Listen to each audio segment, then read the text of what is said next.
momento de adoração é o momento em que nós nos entregamos para o Senhor e nós entregamos ao Senhor o melhor que nós temos. Nós vamos até as últimas forças, se necessário for. A palavra de Deus diz que o levantar das mãos à tarde é uma oferta ao Senhor. O Senhor recebe como uma oferta. Isso significa um homem com as suas forças já indo embora. Ele usa a última força que ele tem para adorar o Senhor. O momento de adoração é isso. É colocar o seu corpo submisso ao seu espírito e a sua alma submissa ao seu espírito. E você entregar o melhor que você pode entregar ao Senhor. Então nós fazemos algo ao Senhor, para o Senhor. Na hora da mensagem, não. A hora da mensagem é o Senhor falando aos homens. E quando nós nos reunimos, a gente precisa entender que a gente tem um objetivo muito claro e específico: tocar o Senhor. Se algum dia você vier aqui e de repente a gente só fica aqui adorando Jesus e de repente as canções param e de repente não existe mais ninguém cantando, não tem mais canções, não tem ninguém subindo para pregar e só tem um rio de Deus nesse lugar, então o que você fará? O que você vai fazer? Deixa eu te falar, você vai entregar para o Senhor gemidos inexprimíveis, você vai chorar na presença dEle, você vai cantar cânticos que jamais ouviu, você vai gerar novos cânticos. O Senhor, Ele colocou um novo cântico na boca de Davi quando ele estava desesperado. Entregue um coração desesperado ao Senhor e Ele coloca um novo cântico na sua boca, e então você vai poder se derramar e se quebrantar diante dEle. Um culto ao Senhor precisa tocar Jesus. Você está feliz aí? Eu estou feliz aqui também, graças a Deus.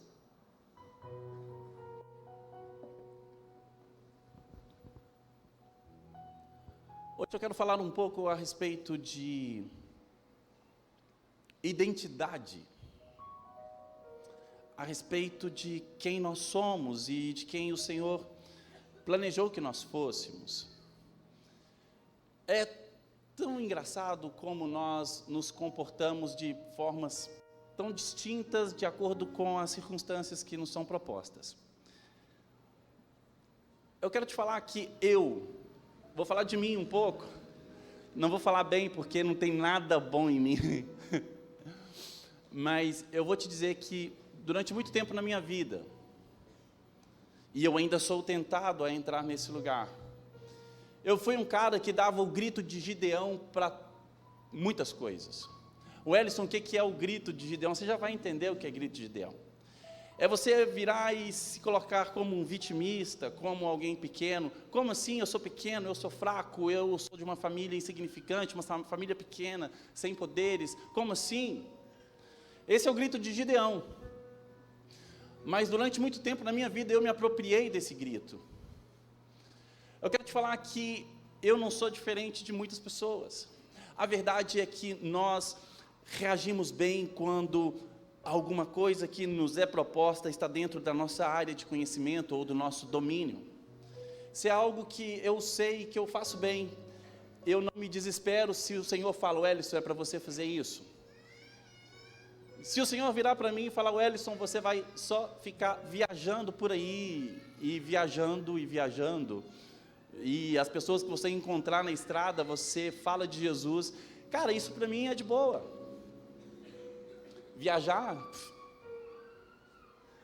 quantas vezes a gente entra no carro e viaja durante 9 dias ininterruptos, só para dormir, tomar um banho, comer rapidinho e continua. Isso para mim é simples, não é difícil. E muitas coisas para você também é relativamente tranquilo. Eu tenho um amigo que ele é um chefe de cozinha.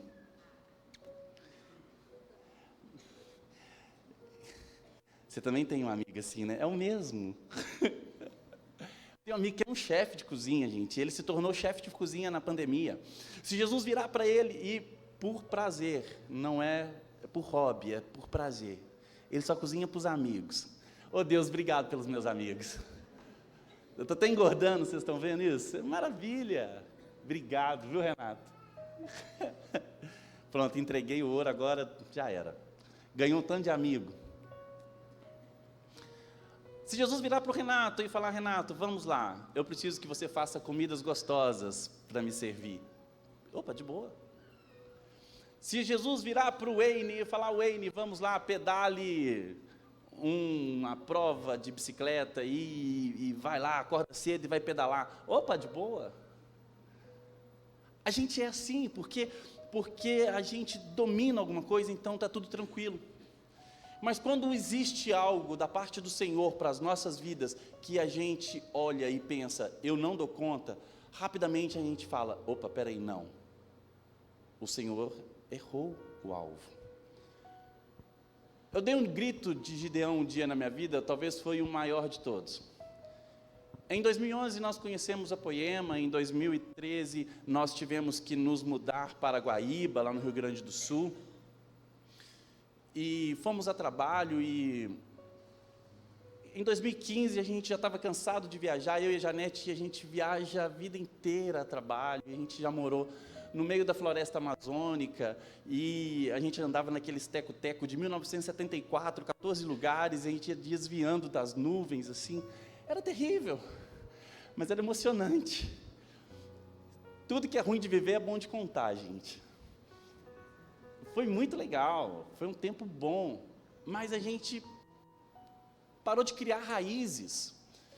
E a gente estava em Guaíba e de repente a gente falou, nossa, a gente não aguenta mais viajar, vamos parar de viajar e ficar em algum lugar.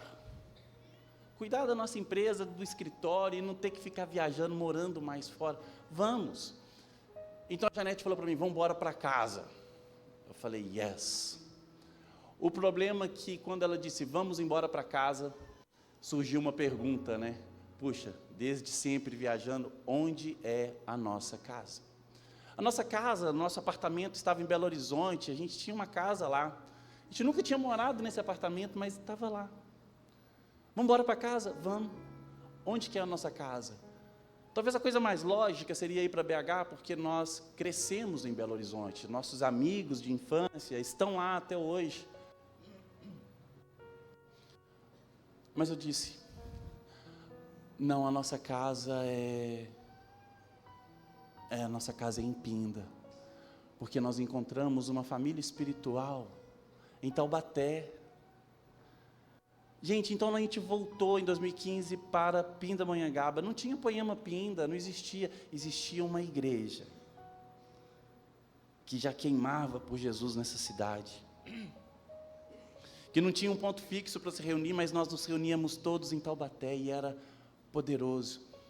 A nossa casa era onde estava a nossa família espiritual. Então nós voltamos, foi poderoso, foi muito bom. O problema é que Jesus, ele escreve algumas coisas que a gente meio que desacredita. Em 2018 nós estávamos num Fire Refine. E foi muito legal, nós ficamos ali num sábado o dia inteiro adorando Jesus. De manhã, teve uma reunião com o Dandu, que eu já falei isso aqui algumas vezes, e o Dandu que falava assim, façam as contas. Ele estava falando a respeito de servir ao Senhor, ele estava falando a respeito de se tornar filhos maduros para o Senhor, e ele dizia, filhos maduros não fazem só aquilo que o pai pede, filhos maduros fazem o que precisa ser feito. E quando você se torna um filho do Senhor maduro, você vai fazer coisas que Jesus não pediu para você fazer, mas você sabe que precisa ser feito, então você se torna um filho maduro e começa a fazer coisas que o Senhor nem te pediu. E para você fazer coisas que o Senhor nem te pediu, vai te custar alguma coisa. Talvez vai custar o seu descanso, talvez vai te custar aquele sábado que antes era de boa, mas agora não é mais, o seu domingo que antes era tranquilo e agora não é mais, talvez vai custar dinheiro, talvez vai custar noites de sono. Então você precisa fazer as contas, porque quando você se torna um filho maduro e decide fazer a vontade do Pai, você vai fazer não só aquilo que Ele te pediu, mas aquilo que precisa ser feito. Então a gente estava olhando assim, e ele falou, façam as contas, e se você fez as contas, vem aqui na frente, eu quero orar por vocês. Gente, eu fiz as contas, fiz nada. Falei, já olhei para a Janete e falei assim, eu estou indo, bora? E a Janete veio cega, assim. Eu sei que na hora que a gente chegou na frente da plataforma, assim, eu encostei na plataforma e eu desliguei daquele lugar. E eu me lembrei de um ensinamento que o Leandro nos deu. O Leandro falou, todas as vezes que vocês se reunirem, não vá na igreja só para sentir o Senhor. É um erro quando nós viemos na igreja com um único objetivo, ser preenchido por algo, ser cheios de algo, ser tocados pelo Espírito. Deixa eu falar, quando a gente vem para a igreja, a gente tem que vir com um objetivo diferente desse. A gente tem que vir para que o Senhor nos sinta. A nossa adoração precisa tocar o Senhor. Lembra daquela mulher do fluxo de sangue? Uma multidão estava esmagando Jesus, estavam encostando em Jesus, e Jesus passando no meio daquela multidão, porque ele ia ressuscitar uma menina, e de repente Jesus para tudo e fala, alguém me tocou. E naquele exato momento, uma mulher que tinha um fluxo de sangue, durante 12 anos, ela tinha uma hemorragia terrível, e na hora que ela toca no Senhor, ela é imediatamente curada. Jesus fala, alguém me tocou. Os discípulos falam, as pessoas estão te empurrando de um lado para o outro, Jesus. Como assim alguém te tocou? Ele disse, alguém me tocou, porque de mim saiu poder. Deixa eu te falar, quando você vem na igreja, você precisa tocar Jesus, para que Ele sinta você, e Ele possa dizer, alguém me tocou, porque de mim saiu poder. Às vezes a gente quer só uma palavra para afagar o nosso coração, então a gente vem para a igreja para receber algo. Não, venha para a igreja para entregar-se ao Senhor, para que o Senhor pare tudo o que Ele está fazendo e fala, cheiro bom, cheiro de adoração genuína, alguém está me tocando. Então naquela hora eu parei e falei, Jesus, eu estou aqui, eu fiz as contas, fala para mim uma coisa, você está me sentindo aqui? Oração perigosa. Eu acho que a gente devia fazer essa oração todas as vezes que nós nos reunimos. Jesus, você está me sentindo aqui? E eu me lembro que nesse dia, foi um sábado, e essa era uma reunião só para líderes, e o resto do sábado tinham várias pessoas pregando, mensagens curtinhas de 15 minutos, então Danduque pregou, a esposa dele pregou, Mark Schubert, Leandro Barreto, uma pessoa atrás da outra, e eu sentado bem na frente, eu ficava assim, ó, sabe aquele crente que vai na igreja esperando uma profetada? Eu ficava olhando assim para o pregador, esperando ele falar, ei, filho meu, que te vejo, eu te sinto. Cara, ganhei a vida. Se rolasse uma dessa, estava de boa. Às vezes a gente vem na igreja esperando isso, né? Bobinho, não sabe o que pede. Eu sei que já era sábado à noite e Jesus não tinha piscado para mim, ele não tinha falado que me sentia, então eu estava me sentindo o cocô do cavalo bandido. Eu estava lá olhando e falando, puxa, estou aqui. Eu faltava falar, fui eu que orei aquela oração que Deus está falando com você e você não quer falar, sabe? Aconteceu isso com você, comigo aconteceu. Eu sei que de repente o sábado estava acabando. A conferência estava acabando e o Leandro Barreto começa a ordenar os diáconos. E foi maravilhoso, então ele ordenou um tanto de diácono e eu fiquei assim.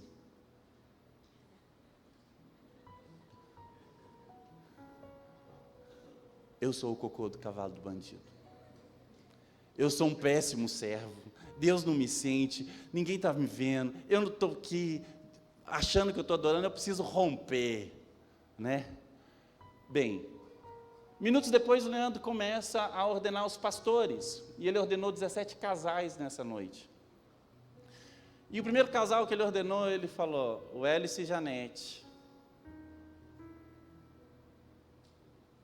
Eu falei, Jesus, você não entendeu, era para você falar só se você me sentir, não precisa dessas pegadinhas.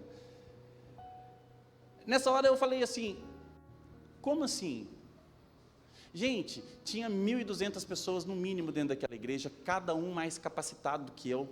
E eu olhava para mim e falava, gente, eu sou desengonçado, eu falo engraçado, eu sou magro, eu sou fraco, eu ando encurvado, eu não sei falar direito, o povo tem muito mais Bíblia que eu, ora muito mais que eu, olha lá, tem certeza que aquele irmão lá ora mais do que eu, porque justo eu sou pequeno, eu tive vergonha, eu me deu vontade de pedir desculpa para meus amigos, falar assim, não estou sabendo o que está rolando. E eu dei o meu grito de Gideão, eu sou pequeno, eu sou o menor, tem mais de 1.200 pessoas aqui mais capacitadas do que eu, por que eu, Jesus? A verdade é que quando Jesus coloca uma coisa para você e que você não entende, a primeira coisa que você fala é, Jesus errou o endereço. A verdade da palavra de Deus é que o Senhor, Ele diz assim, na parábola dos talentos, Ele diz que Ele entregou talentos para cada um conforme a sua capacidade. Eu não me lembro de ter mandado currículo para Jesus. Eu não sei se alguém aqui já mandou currículo para Deus. E quando nós recebemos algo do Senhor, e falamos, não, isso que Jesus está me entregando não faz sentido, nós estamos obviamente duvidando da capacidade de discernimento do próprio Deus, porque Ele dá conforme a capacidade de cada um. Se Ele entregou na sua mão para fazer, irmão, não adianta fugir, é porque você dá conta de fazer o que Ele mandou fazer. Vamos lá, alguém? Será que acontece só comigo isso? Quantas vezes nós fugimos da verdade que Deus tem a nosso respeito? Damos um grito de Gideão. Gideão era um homem, estava lá, malhando o trigo no lagar, a terra estava sendo assolada pelos midianitas, e Gideão estava escondido no lugar de fazer vinho, no lugar de produzir alegria. Ele estava malhando trigo, ninguém poderia encontrá-lo naquele lugar, porque naquela época ninguém estava festejando, não tinha vinho sendo feito, não tinha alegria no povo, e Gideão estava ali malhando trigo. Então um anjo do Senhor aparece para Gideão e fala, Gideão, eu vou livrar o meu povo através de você. E Gideão fala, eu sou pequeno. Como assim? Eu sou fraco, eu sou da menor família, eu sou da família mais insignificante. Você errou o endereço, Deus. Cara, Jesus está falando comigo, está falando com você constantemente. Ele quer usar os improváveis. Ele pega os improváveis e faz coisas grandiosas, porque para que nós jamais nos assoberbemos do que nós fizemos, porque nós não temos capacidade de viver aquilo que o Senhor colocou nas nossas mãos por nós mesmos. Se viemos até onde viemos, foi o Senhor que nos trouxe, não fomos nós que viemos, foi Deus que nos trouxe até aqui. E Ele chama improváveis, homens que se julgam pequenos, insignificantes. Então Gideão, convencido pelo Senhor, o Senhor fala, vou te dar um exército. Então vem milhares, vem mais de 30.000 soldados. Então existe uma seleção natural, aqueles que estiverem com medo podem ir embora, e agora existe uma seleção sobrenatural. Manda o povo beber água, Gideão, conforme eles bebem, você fica com uns e descarta os outros. Final da história, de milhares, Gideão ficou com 300 homens, para lutar contra um exército de milhares.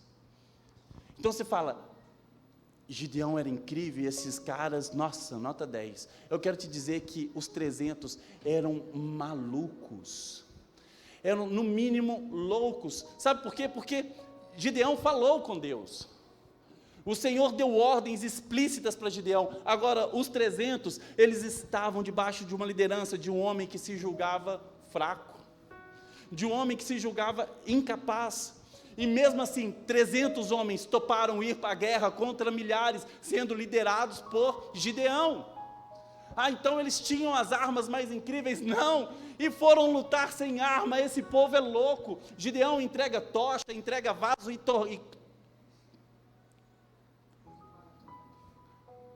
cornetas, trombetas, corneta, vamos embora agora, tá vendo? Eu falei que não era para ser eu. Eles vão para a guerra sem armas, povo louco, povo maluco. Eu quero te dizer que muitas vezes nós não vamos entender o que Deus está fazendo, mas nós estamos alinhados com a nossa liderança. Quando nós estamos alinhados com a nossa liderança, eu quero te falar que escorre a unção do Senhor sobre a vida daqueles que estão alinhados. Eu quero te dizer mais, às vezes o Senhor não vai entregar para você procedimentos operacionais daquilo que você deve fazer. Ele não vai dar os modos operantes para você seguir. Ele não vai dar um caderno de instruções com passo A, B, C e D para você fazer. Não, muitas vezes nós não vamos entender. Nós precisamos obedecer o Senhor. E o milagre do Senhor acontece no caminho da obediência. Esses homens enfrentaram um exército de milhares, sem armas, sem confronto. E os homens foram destruídos. Um exército de milhares sucumbiu diante dos 300 de Gideão.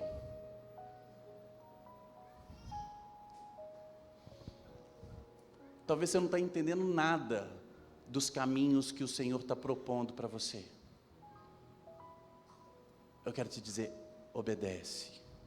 O milagre acontece no caminho da obediência.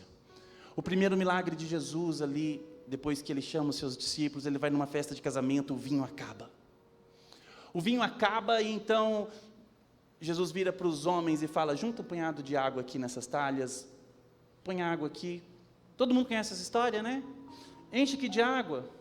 Então Jesus ora e abençoa aquilo, e ele fala para aqueles homens, garçons, e ele diz, pega essa água e leva para o chefe de cerimônia. Aqueles homens pegaram água, a palavra de Deus fala que eles pegaram água nas talhas, e eles foram até o mestre de cerimônia, e entregaram na mão do mestre de cerimônia. Então ele bebe e fala, esse é o melhor vinho. Sabe o que aconteceu? O milagre aconteceu no caminho da obediência.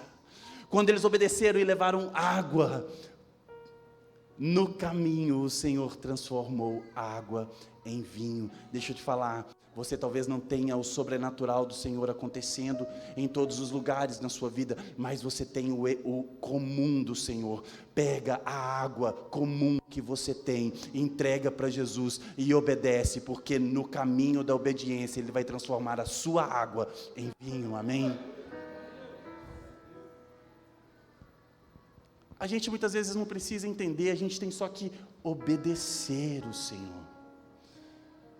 Às vezes nós estamos tão desesperados, tão aflitos.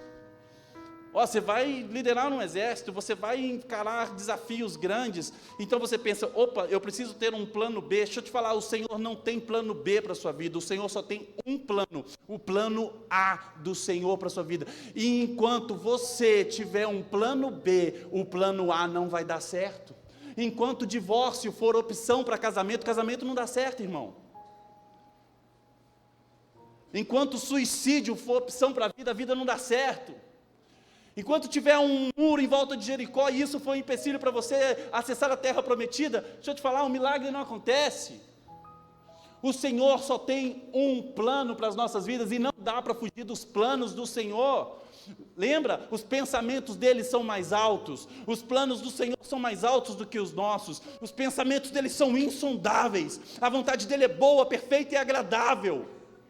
É plano A, irmão, não tem plano B, é plano A. O que Deus planejou para as nossas vidas, aceita, pega, obedece, um milagre vai acontecer no caminho da obediência. Gideão podia falar, não, mas eu não vou, só 300, eu estou com medo, eu sou pequeno, eu sou ruim, a minha família é pequena. Deixa eu te falar, para cada mentira que você ouviu a respeito da sua casa, a respeito de você, a respeito da sua família, deixa eu te falar, para cada uma das mentiras, Jesus tem uma verdade absoluta de quem você é. E você é mais do que vencedor em Cristo Jesus, amém? A palavra de Deus fala que no mundo nós teremos aflições, então nós olhamos para as aflições das nossas vidas, e nós nos vitimizamos por causa das aflições. Ai, você não conhece a minha vida, não sabe o que eu passei.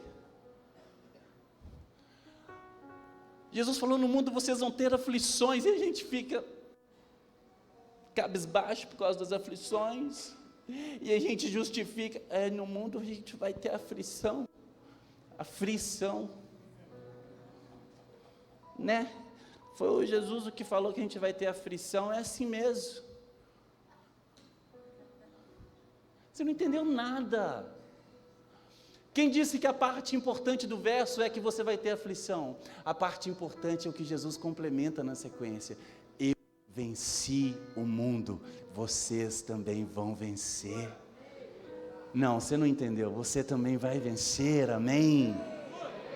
No mundo nós teremos aflições, olha como é que a gente fala esse verso, no mundo nós teremos aflições, mas tenham bom ânimo, Jesus venceu. Nós também venceremos, nós somos mais do que vencedores em Cristo Jesus. Tira o seu foco da dificuldade, coloca o seu foco na solução que é Cristo, amém? Deixa eu te falar, 3 meninos na Bíblia, trio parada dura, Sadraque, Mesaque e Abidnego. Eu falei trio parada dura aqui de manhã, o pessoal achou que era aquela dupla sertaneja antiga, quem conhece? Velho, gente, isso é da década de 80, mas é trio parada dura mesmo, os caras caíram de avião e não morreram, gente, mas não é desses que eu estou falando não, o que eu estou falando é Sadraque, Mesaque e Abidnego. Sadraque, Mesaque e Abidnego eram meninos que amavam o Senhor, que viviam uma vida reta, íntegra, diante dos propósitos de Deus, e obedecendo o plano A de Deus para a vida deles. Então, eles se tornaram administradores das províncias de Babilônia.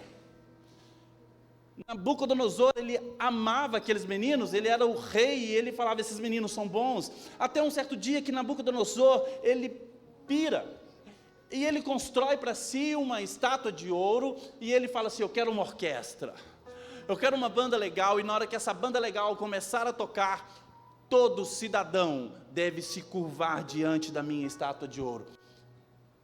O trio parada dura falou, aqui não vai rolar, nós servimos a um só Deus, nós nos prostramos diante de um só Deus, jamais nos prostraremos diante de Nabucodonosor. Eu quero te dizer que a consequência de não se dobrar diante da estátua daquele homem, era ser lançado numa fornalha ardente. Então Nabucodonosor, ao saber que eles não se dobraram, ele vem com toda a sabedoria do mundo, sabedoria humana, e ele diz para os meninos, não façam isso, ignora um pouquinho só o seu Deus e se prostre diante da minha estátua. Abre uma exceção, sabedoria humana, a sabedoria do mundo vai fazer isso com você, só dessa vez,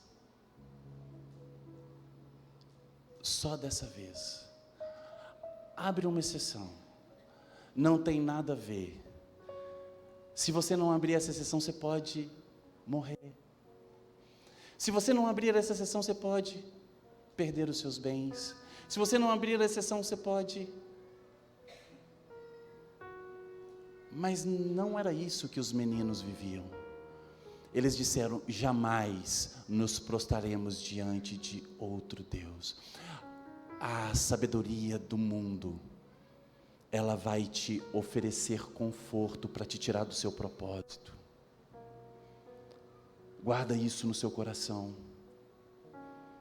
O mundo vai te oferecer um conforto para te impedir de viver o seu propósito. Abra uma exceção. Eles disseram: jamais abriremos uma exceção. Pode nos lançar na fornalha ardente, e mesmo que o Senhor não nos livre, mesmo que estejamos fadados à morte, jamais nos prostraremos diante de você, ó Rei. Eu quero te dizer que aqueles meninos, eles foram lançados na fornalha ardente. E de repente os homens que lançaram aqueles meninos, as pessoas começaram a olhar para dentro da fornalha, e não tinha só 3 meninos, tinha lá o autor e consumador da nossa fé, trazendo libertação, livrando aqueles meninos do fogo e da morte. Deixa eu te falar, no mundo você vai passar por aflição, mas tenha bom ânimo, o Senhor, Ele entrará na fornalha com você.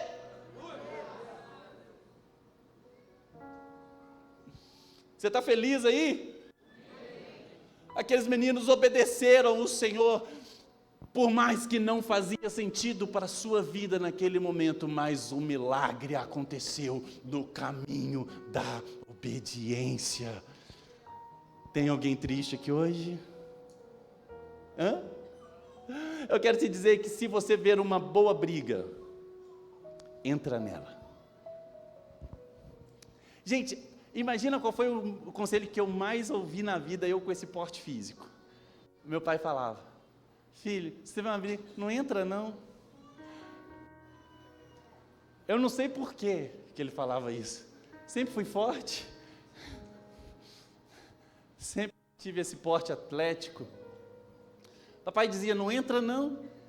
Eu, porém, vos digo, se você ver uma boa briga, entra nela. Vale a pena. Sabe por que as nossas brigas não são contra carne ou sangue? As nossas brigas são contra principados e potestades, e o Senhor dos exércitos luta no nosso lado. Então, mesmo que a fornalha seja aquecida 7 vezes mais, o Senhor estará conosco no meio das guerras e das brigas que nós entrarmos, amém? Nós somos mais do que vencedores em Cristo Jesus. E ser mais do que vencedor em Cristo Jesus não é que você vai ter uma conta recheada. Ai, como seria bom. Aí você pensa: puxa, eu pensei que eu estava na igreja da prosperidade. Errou a porta, irmão. Jesus também vai fazer você prosperar, mas a gente não vende prosperidade aqui, a gente dá de graça aquilo que a gente recebeu, a salvação em Cristo Jesus, amém? Então no mundo não, nós somos mais do que vencedores em Cristo Jesus, não é para ficar rico, não é para receber o nosso amor em 7 dias, somos mais do que vencedores, porque independente das circunstâncias que nós enfrentamos, nós sabemos que teremos a vitória no Senhor. Eu tenho certeza que todo mundo que está aqui algum dia na vida, pelo menos uma vez, falou: não dá mais, eu não aguento mais. Talvez você tinha 15 anos, tinha 15 anos e perdeu o amor da sua vida, e você disse: minha vida acabou, nunca mais eu vou amar.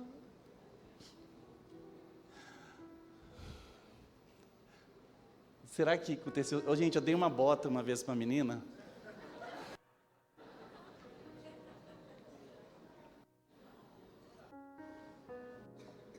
Abafa o caso. Um dia com mais tempo eu conto, que essa mensagem a gente vai até 11 horas da noite hoje, se Deus quiser. Ai, eu não amo mais, perdi meu amor, 15 anos de idade. Engraçado, né? Mas eu sei que você passou por isso. O problema é que a gente vai envelhecendo e os problemas vão ficando um pouquinho diferentes. Agora é a empresa que quebrou. Agora é... Depois de anos dedicados a uma empresa, você foi mandado embora e não sabe o que fazer, você está desatualizado no mercado. Agora é uma doença. Talvez é um diagnóstico de uma doença incurável. Sentença de morte. Nós somos mais do que vencedores em Cristo Jesus. A palavra do Senhor nos garante que, por mais que a gente ande pelo vale da sombra da morte, Ele estará conosco. Ainda que a gente morra, somos mais do que vencedores em Jesus. Ele disse: todo aquele que crer em mim, ainda que esteja morto, viverá. Isso é ser mais do que vencedor em Cristo. O apóstolo Paulo, ele passou por ocasiões assim na vida. O apóstolo Paulo, ele foi apedrejado, ele foi açoitado, e não uma ou duas vezes, e várias vezes açoitado. Ele passou por naufrágios, ele passou por aflições, ele foi traído pelos amigos, ele passou o risco de morrer, ele passou fome, ele esteve nu, sentindo frio, abandonado. Então ele fala: essas poucas e breves aflições da vida, olha o que o cara passou, e ele diz: essas pequenas e poucas aflições da vida não se comparam à glória que um dia nos será apresentado. Eu sou mais do que vencedor em Cristo Jesus. A maior vitória do cristão é Cristo. A maior alegria do cristão é Cristo. É a certeza de uma vida com o Senhor. Deixa eu te falar, e não é só lá na eternidade, a eternidade já começou para aqueles que se entregaram para Jesus. Deixa eu te falar, você já tem um lugar na mesa de Cristo. Você já pode desfrutar da nova vida, da nova natureza que Deus te deu. Para a gente conhecer quem a gente é e parar com o vitimismo. Parar de se apoiar nas aflições, parar de se apoiar nos problemas, parar de se apoiar nas mentiras que nós ouvimos, nos planos B que se puseram nas nossas frentes. Parar de dar ouvido para a sabedoria humana. Deixa eu te falar, a gente precisa buscar a nossa identidade em um lugar que nós temos a certeza que encontraremos, e esse lugar é em Jesus, através do nosso sacerdócio, da nossa vida de relacionamento com Deus. E se engana você se pensar que sacerdócio é a parte A de Mateus 6,6. Entra para o seu quarto e fecha a porta. O meu filho tinha 9 anos, a minha sogra estava ouvindo uma mensagem lá em casa, e ela ouvindo a mensagem, na hora que ela termina de ouvir, o meu filho olha para minha sogra e fala assim: aham, bonito, hein? Não ouviu a mensagem do meu pai, e esse pregador não falou Mateus 6,6. Ele tinha 9 anos, que gracinha, 9 anos de idade. Se você tiver 9 anos de idade, está tudo bem você achar que sacerdócio é só entra para o seu quarto e fecha a porta. Sacerdócio é uma vida de relacionamento com Deus. É uma vida de intimidade com Deus. Não é só entra para a sua porta, entra para o seu quarto. Isso também é elementar, é o primeiro passo. Entra para o seu quarto e começa a ter relacionamento íntimo com Jesus. Prepara um café, entra para o seu quarto e começa a ouvir o que Deus tem para dizer. E não acha que Jesus trabalha no saque do céu, na ouvidoria do céu. Para de pedir para Deus. Deixa eu te falar, a gente tem que pedir sim, mas tem hora que a gente tem que ouvir. Jesus não é o Papai Noel, Ele é o Papai do céu. Amém? Não é só pedir, é ouvir, é se relacionar com Ele. A palavra de Deus fala que a criação anseia, espera ansiosamente pela manifestação dos filhos de Deus. Mas como assim manifestação dos filhos de Deus? Deixa eu te falar, eles não vão ver Jesus em carne e osso, eles vão ver você. A palavra de Deus diz que nós, como espelho, nós contemplamos o Senhor, nós refletimos o Senhor, então nós refletimos Ele, nós somos transformados dia após dia, de glória em glória, à semelhança do nosso Deus. Ele disse: vocês são sal da terra e luz do mundo, mas nós não temos luz própria. A luz que nós refletimos é a luz de Jesus, que reflete em nós como espelhos. Uma vida de sacerdócio é fazer tudo como se nós estivéssemos fazendo para o próprio Deus. Então, se você é um motorista de aplicativo, você dirige o seu carro como se você estivesse dirigindo para o próprio Deus. Se você é empresário, cuide da sua empresa como se você estivesse cuidando de uma empresa para o próprio Deus.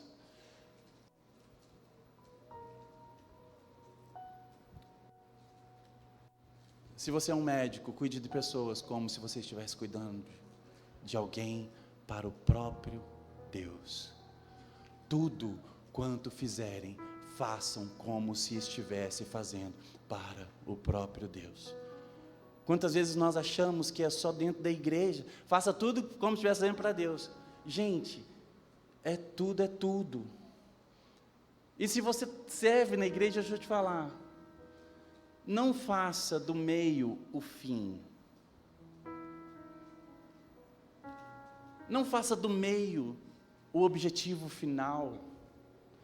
Se você serve no staff da igreja, deixa eu te falar uma coisa, isso é só um meio, não é o fim em si mesmo. Se você serve como se estivesse servindo para o próprio Deus. Mas a pessoa bagunçou a cadeira na hora que entrou, e deixa eu te falar, se você acha que o serviço é mais importante de quem você é, você está errando. Você está fazendo não para alguém simplesmente, mas está fazendo como se estivesse fazendo para o próprio Deus.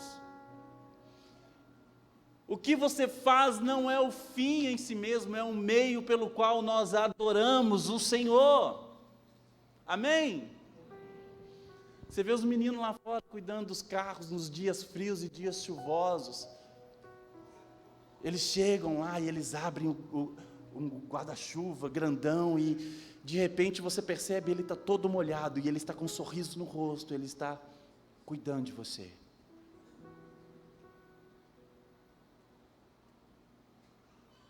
Foi engraçado, um dia a menina veio aqui na igreja pela primeira vez e o rapaz estava cuidando do carro. E na hora que ela foi saindo da igreja, ela arrancou uma moedinha e foi dar para o cara. Não, você não entendeu. Você não entendeu nada. A gente está cuidando como se estivéssemos cuidando para o próprio Deus. É um privilégio poder te ajudar a manobrar o seu carro. Imagina se eles lá fora ficassem: pode estacionar aí não. Ops. Circulando. O fim não é aquilo que você está fazendo, aquilo é só um meio pelo qual você adora Jesus. Faça tudo como se estivesse fazendo para o próprio Deus. E quando você encara isso, você está vivendo um sacerdócio 24 horas do seu dia. Você está afetando vidas, transformando vidas. O rei Amazias, 2 Crônicas 25, a palavra de Deus fala que ele fez tudo o que agrada ao Senhor, mas o Senhor não se alegrou com ele, porque ele não fazia de todo o coração. Fazer o que agrada ao Senhor não é nada, porque a verdade é que o Senhor vê o coração, o Senhor não vê o exterior. Homens vê o exterior. Às vezes nós estamos fazendo algo esperando aplausos, esperando reconhecimento. Nós fazemos as coisas e logo queremos um trono para nós mesmos.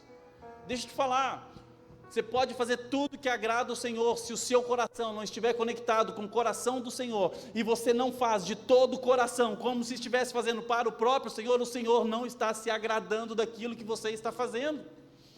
Aquilo que você faz não é mais importante do que quem você está se tornando. O Senhor quer o seu coração e não aquilo que você sabe fazer. Às vezes você sabe fazer tudo muito bem feito, mas o Senhor quer o seu coração. E muitas vezes nós estamos fechados com o coração para o Senhor. Deixa eu te falar, nós só saberemos quem nós somos quando nós tivermos uma vida de relacionamento íntimo com o Senhor. O Senhor faz um convite para todos nós à maturidade. A palavra de Deus diz que um filho, enquanto pequeno, ele nada se difere de um servo. Presta atenção nesse texto. Imagine só, eu viro para o Davi, 12 anos de idade, falo, junta com a Paloma, 15 anos, eu e sua mãe vamos aposentar e vocês vão cuidar da empresa.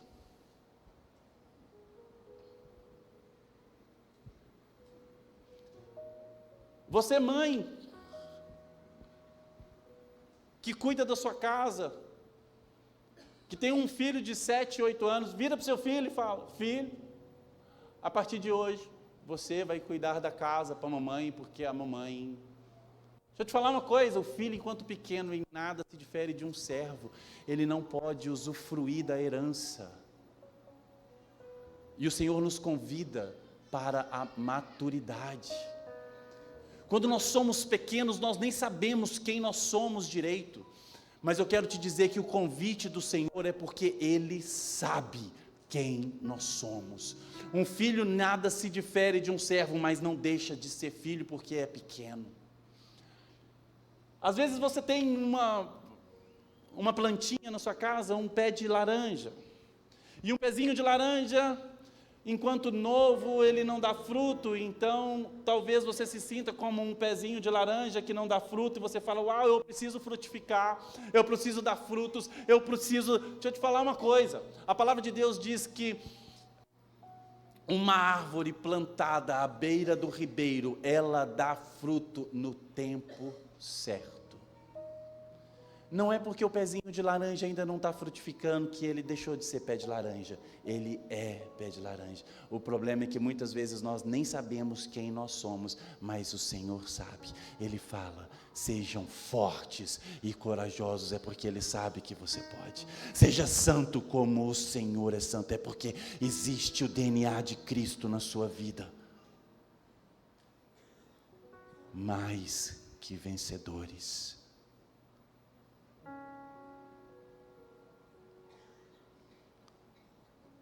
O convite do Senhor é para a gente saber o que Ele já sabe a nosso respeito e que a gente ainda não sabe.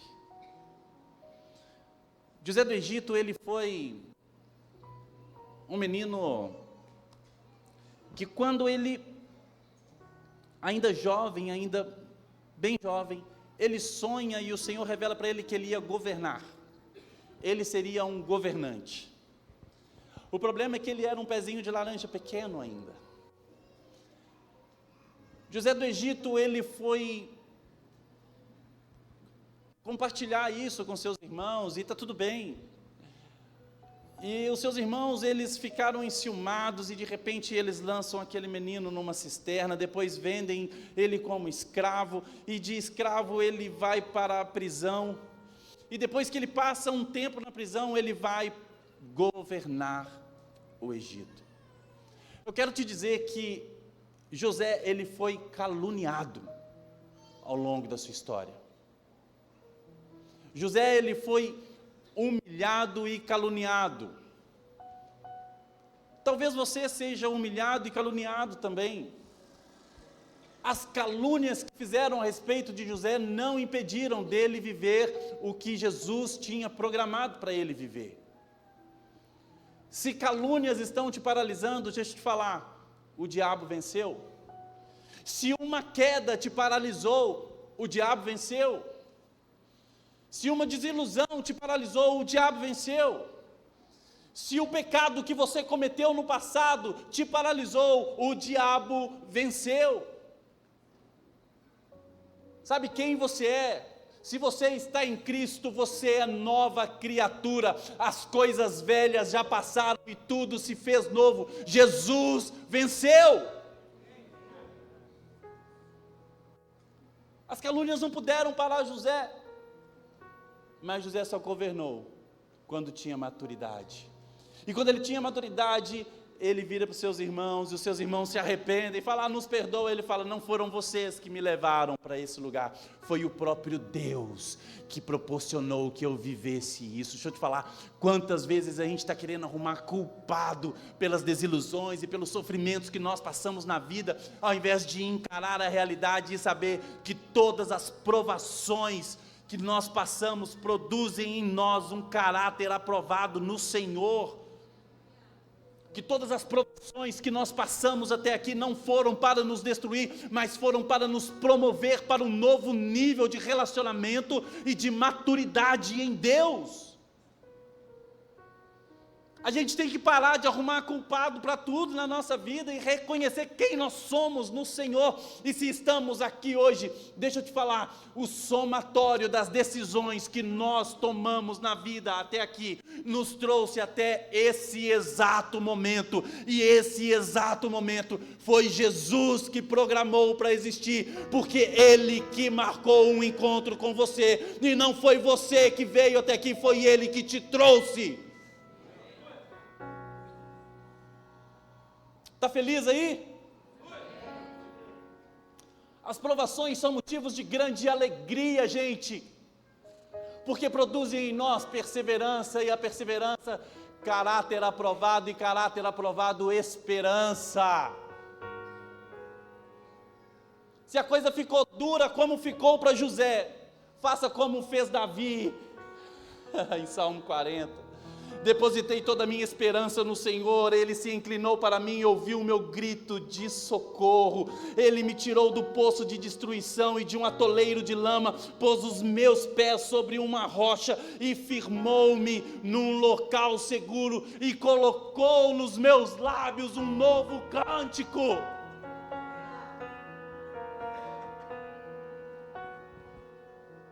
Esperei com paciência no Senhor.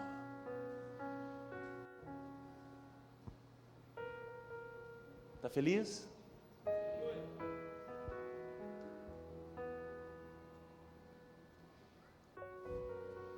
A verdade é que nós morremos para esse mundo, gente. E se você está aqui hoje, está meio perdidão assim na sua identidade, eu quero te falar que a culpa disso talvez esteja em você.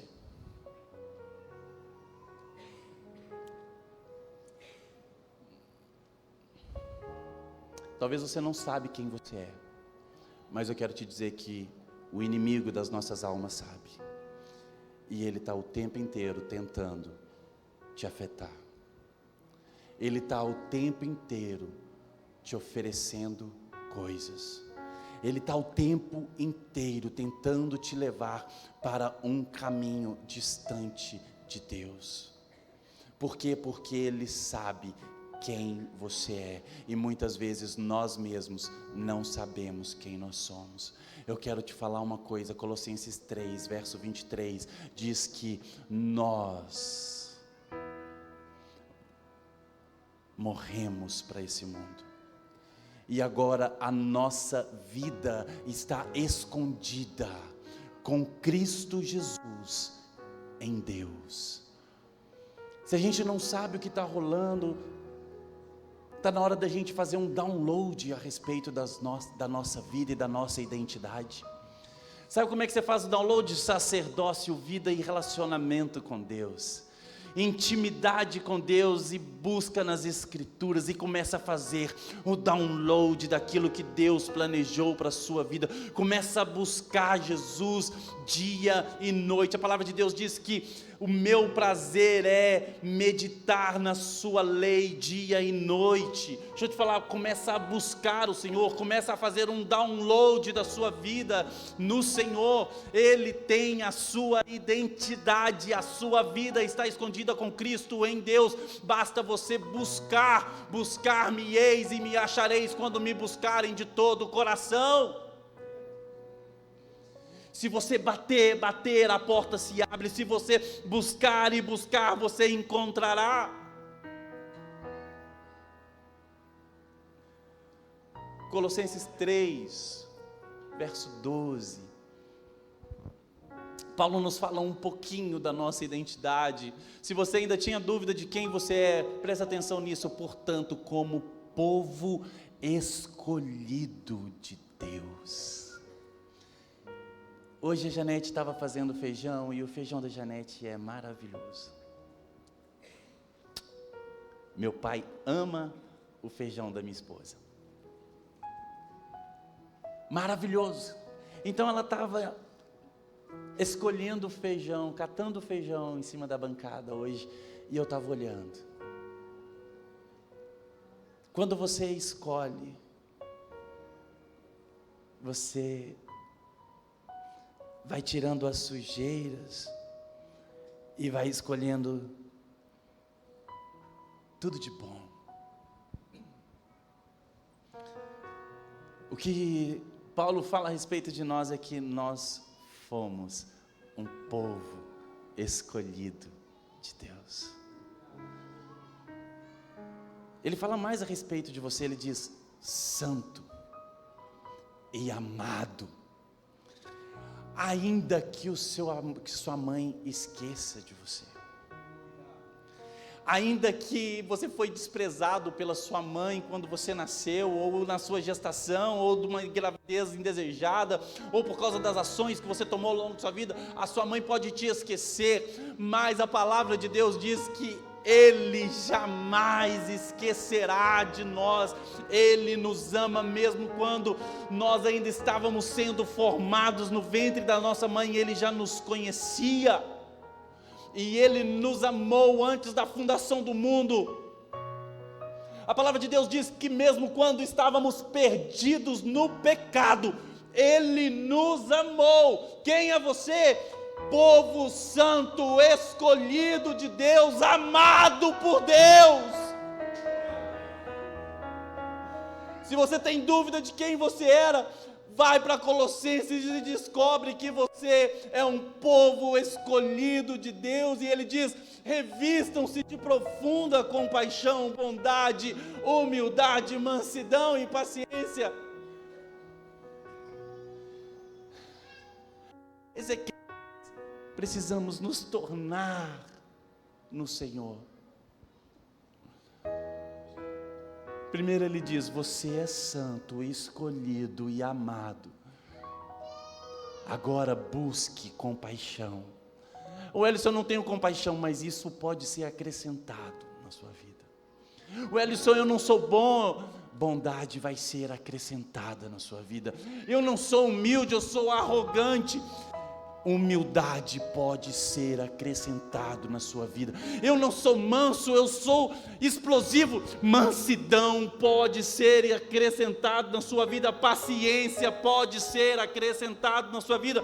Quando você se curva diante do Senhor e permite que o Espírito Santo de Deus invada o seu ser, e você se apropria do fato de ser filho de Deus, o Espírito frutifica na sua vida mansidão, bondade, humildade, domínio próprio.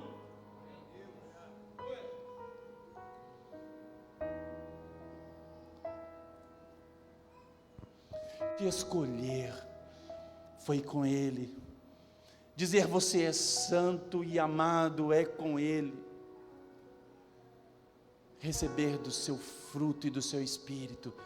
Basta você se debruçar debaixo das potentes mãos do Senhor e se render ao Rei dos Reis. Simples assim.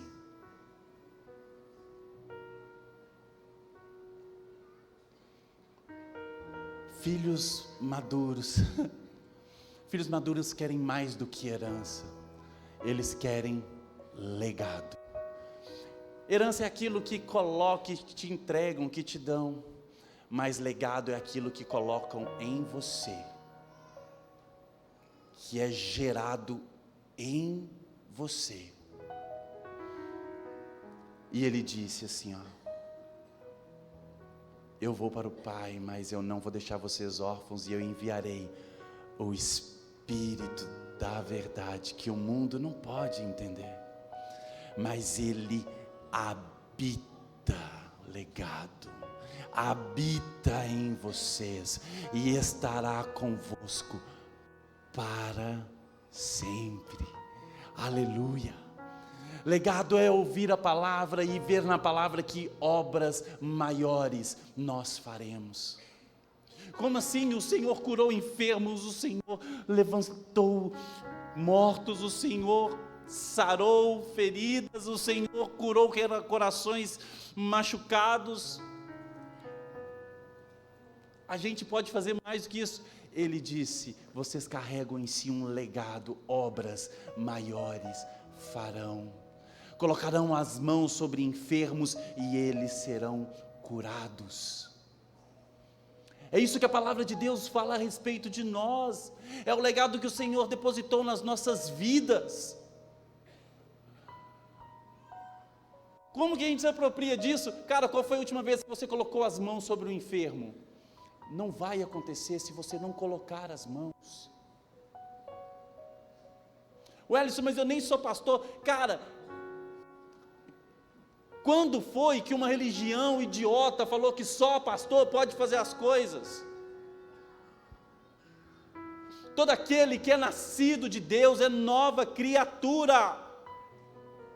Se você entregou o seu coração para o Senhor e você crê que o Senhor, Ele pode, deixa eu te falar, o Espírito de Deus está sobre ti.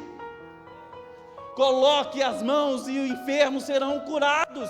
Wellington, mas como assim? Simples assim, creia no Senhor, seu Deus, de todo o seu coração.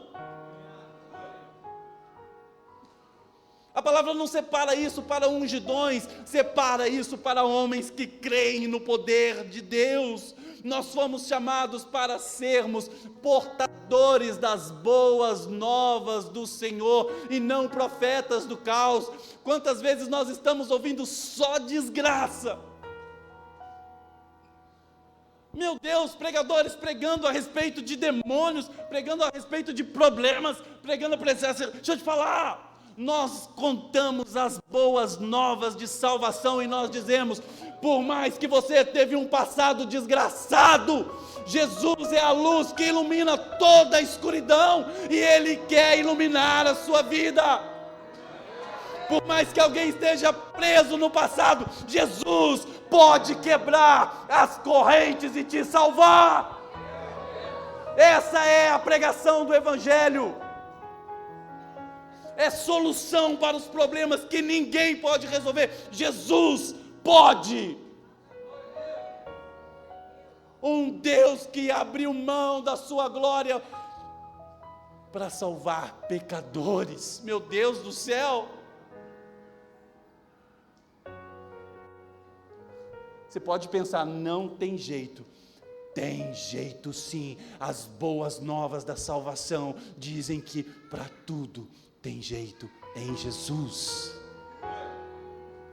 Isaías 61, o Espírito do Senhor está sobre mim e Ele me ungiu para pregar as boas novas de salvação, para curar enfermos, para libertar cativos, para sarar corações machucados. Deixa eu te falar, o Senhor nos escolheu para iluminar essa terra através do poder de Cristo.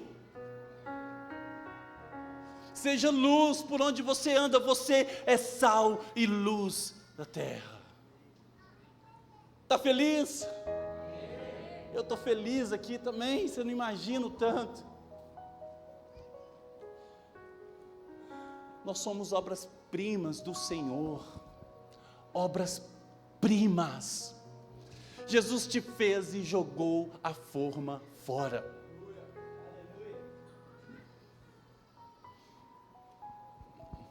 Como a Paula pregou aqui esses dias, Ele te entreteceu, como alguém faz um tricô no ventre da sua mãe. E depois Ele disse: ficou bom, vou fazer outra agora, diferente, obra-prima. Ele te fez e jogou a forma fora.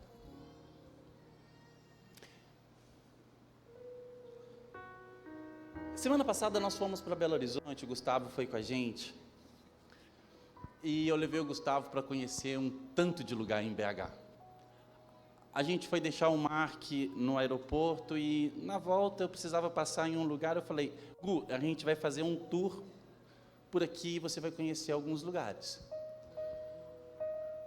Dentre esses lugares a gente passou em umas praças em Belo Horizonte, e tinha uns prédios com uma arquitetura muito peculiar. Então o Gustavo falou assim: cara, aquele prédio ali, só pode ter sido Oscar Niemeyer, né? Eu falei: foi. Se você gosta muito de pintura, quando você olha para um quadro, você percebe os traços de determinados pintores.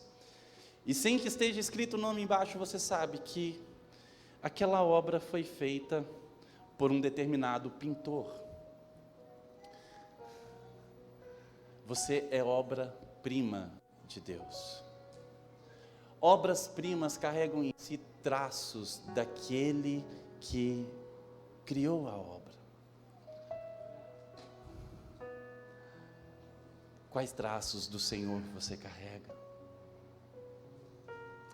Que traços de Jesus estão aparentes nessa obra-prima que Ele fez você?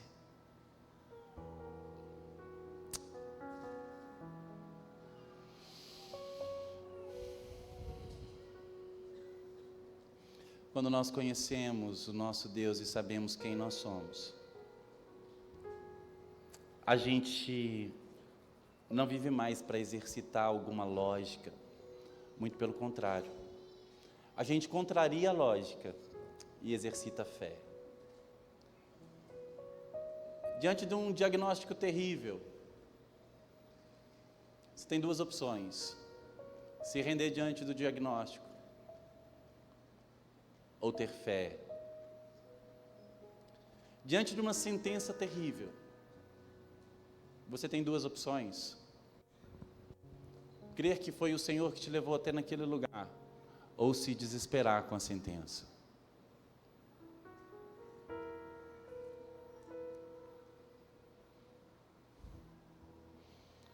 Um dia Jesus estava falando com uma multidão e a multidão tinha fome. A multidão tinha fome e de repente chega um menino com 5 pães e 2 peixinhos.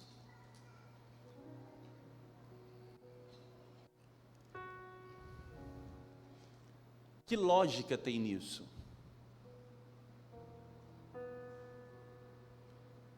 Não existe lógica em alimentar uma multidão de milhares com 5 pães e 2 peixes. Não cabe no raciocínio humano. Mas, novamente, o milagre acontece no caminho da obediência. Aquele menino que levou 5 pães e 2 peixinhos, ele sabia que Jesus poderia fazer algo que qualquer outra pessoa não poderia. A palavra de Deus diz que uma multidão foi alimentada e depois sobrou ainda 12 cestos cheios de pães. Talvez você está querendo alimentar uma multidão e você está falando como Felipe falou para Jesus. Felipe, depois você pesquisa e me fala se eu errei o nome do cara, mas eu acho que foi Felipe. Jesus, a gente não tem dinheiro para comprar tantos pães assim. Talvez você está querendo alimentar a sua casa, desesperado, tentando fazer coisas com seu próprio braço. Deixa eu te falar, a gente precisa sim levantar cedo, trabalhar, porque o trabalhador é digno do seu salário. E nós comeremos do suor do nosso rosto. E quando o suor do rosto não é suficiente? Hoje de manhã, a Carol fez um ofertório aqui e ela disse: nós um dia nos apoiamos na nossa conta bancária, nós nos apoiamos em um salário, nós nos apoiamos naquilo que nós podíamos ver, e nós erramos. Mas um dia nós pudemos, a gente conseguiu se apoiar em Jesus, e a minha casa está vivendo um novo nível de prosperidade, de bênçãos do Senhor. Você viu a Beatriz falando aqui agora há pouco, fazendo o ofertório. Gente, eu fui na casa deles e eu mais ouvi. Foi ótimo, eu ouvi até. E no dia que eu saí de lá, eu falei: o Juca precisa fazer ofertório lá na igreja. Outras pessoas precisam experimentar disso que esses meninos vivem. Eu pensei, a Beatriz precisa testemunhar a respeito do Senhor. Na hora que ela estava fazendo o ofertório aqui, eu estava chorando ali no canto, e eu falei: Jesus. E quando eu estava com ela contava com riquezas de detalhes, e ela sorria, e ela dizia: Jesus fez aquilo que a gente não podia imaginar que poderia fazer. A palavra de Deus fala que Ele faz mais do que pedimos ou pensamos. A dificuldade é entregar para Jesus os 5 pães e 2 peixinhos.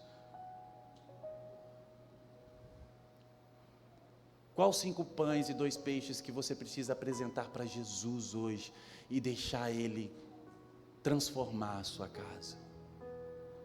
Eu não estou falando sobre trazer oferta para a igreja não, gente, pelo amor de Deus, aqui não é assim. Eu estou falando sobre entregar para Jesus e crer que os seus 5 pães e 2 peixinhos vão poder alimentar multidões. Cansou de lutar com as próprias forças? Ele é um bom pai, e Ele tem prazer em fazer coisas boas para os seus filhos. 1 Coríntios 9, verso 25. Todos os que competem nos jogos se submetem a um treinamento rigoroso para obter uma coroa que logo perece, mas nós o fazemos para ganhar uma coroa que dura para sempre. O apóstolo Paulo está falando a respeito de coisas que nós corremos atrás, talvez porque a gente não sabe quem nós somos. A minha geração pirava no Ayrton Senna. Pirava. 1º de maio de 1994, Ayrton Senna morre. Eu tinha 14 anos de idade e eu lembro de estar vendo isso, voltando de uma escola bíblica dominical e parando de frente a um bar e olhando. E a gente ficava se olhando, eu com os meus amigos, sem entender o que estava acontecendo. Morreu, o Ayrton Senna morreu.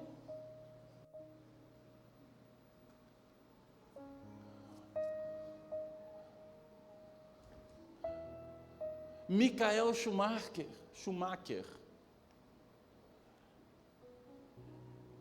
Eu lembro desse cara correndo. Corredor incrível. Você vira para a próxima geração e fala: quem foi Michael Schumacher? Quem foi Ayrton Senna? A rodovia, o instituto, era um corredor, mas você não sabe como aquele homem dirigia, só com uma marcha no carro, debaixo de chuva e ganhando grande prêmio. Eu quero te falar que troféus humanos são passageiros, rapidamente passam e são esquecidos. Vitórias humanas, elas passam, elas são esquecidas. Agora, pessoas, por causa de prêmios humanos, eles se dispõem a fazer treinamentos difíceis e acordam cedo e deitam tarde, se alimentam e treinam por causa de um prêmio que é passageiro. Agora nós não estamos atrás de um prêmio passageiro. Nós treinamos e nós corremos para ganhar uma coroa que dura para sempre.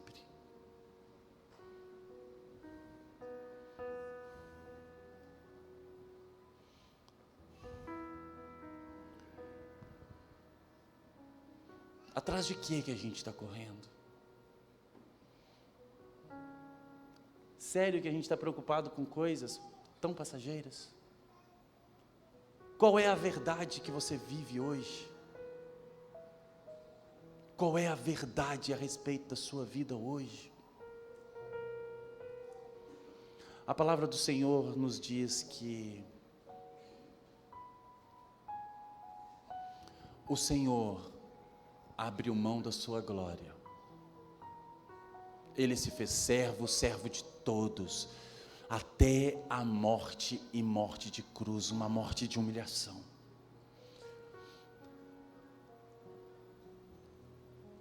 Entenda uma coisa, a gente está disposto sempre a abrir mão de alguma coisa porque nós queremos algo melhor para a gente. Talvez você é alguém que gosta muito de carro e às vezes você ama o carro que você tem, mas você está olhando Web Motors, pesquisando, porque você está procurando um carro melhor do que o que você tem, apesar de gostar muito. Então, você vai ter que abrir mão desse carro para ter o outro carro. Às vezes nós abrimos mão de uma viagem para a praia, porque nós queremos viajar todo mundo para o sul do país e Beto Carreiro. Então você abre mão de uma coisa que é boa, por uma coisa que você considera muito valiosa. Eu quero te dizer que Jesus, Ele não abriu mão de uma coisa pequena. Eu quero te dizer que Jesus, Ele abriu mão da sua glória. Sabe o que é isso? É indizível. O Rei que é todo poderoso, assentado num alto e sublime trono, adorado por anjos, os anjos cantando: Santo, Santo, Santo é o Senhor, toda a terra está cheia da sua glória. Eu sei o que é abrir mão de coisas pequenas nessa terra. O Senhor abriu mão da sua glória por um motivo. Você pode colocar a mão no seu coração aí.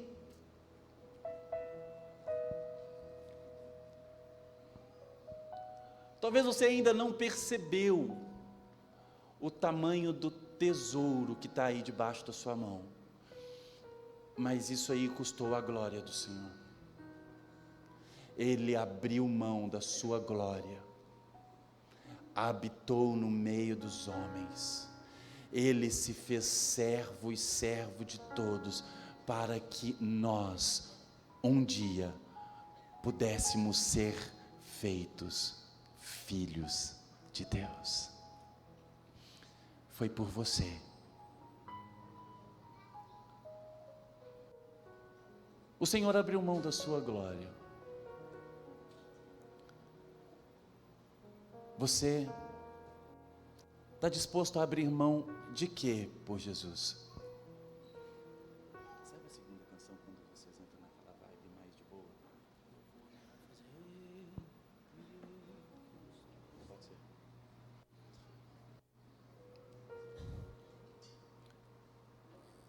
Sabe aquele pecado de estimação?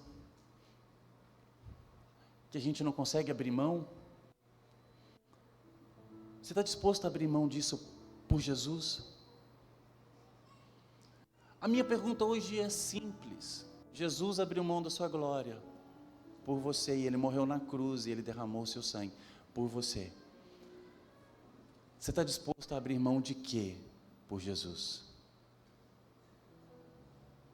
O que ainda tem no nosso coração que precisa ser apresentado para Jesus hoje? Eu quero te convidar a abrir mão disso.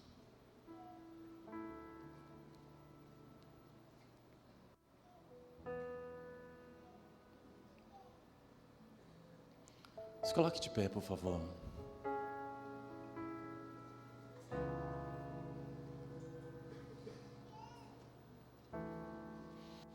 Wellington, eu ainda não entendi nada.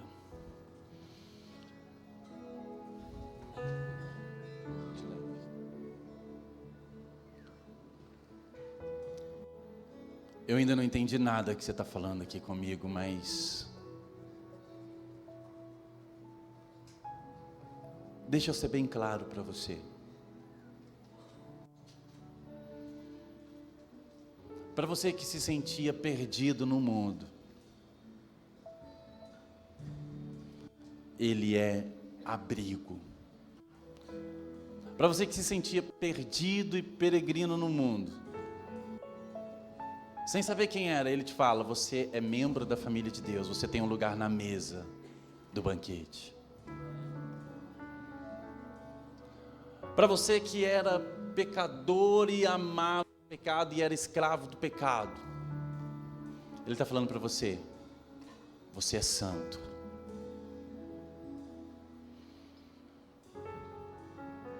Para você que se sentiu órfão durante muito tempo na sua vida, Jesus está falando para você: você é filho de Deus. Povo santo, sacerdócio real, nação santa escolhida por Deus, amada de Deus. Para você que se sentia odiado pelo mundo, eu quero te dizer que você é amado por Jesus. E esse amor de Jesus foi expresso na cruz do Calvário por mim e por você. Quando Isaías já profetizava: pelas suas feridas nós fomos sarados. O castigo que nos traz a paz estava sobre ele. Deixa eu te falar, ele morreu a morte que nós precisávamos morrer. Talvez você se sente como o filho pródigo. Eu não sei, às vezes, o filho pródigo, você pensa só naquele que foi embora da casa do pai. Mas a Bíblia fala de 2 filhos, um que foi embora e quando se deu mal, ele volta para a casa do pai. Talvez esse seja você. Ou talvez você se olha e vê como o outro filho que ficou em casa e que não conseguia desfrutar das coisas do pai.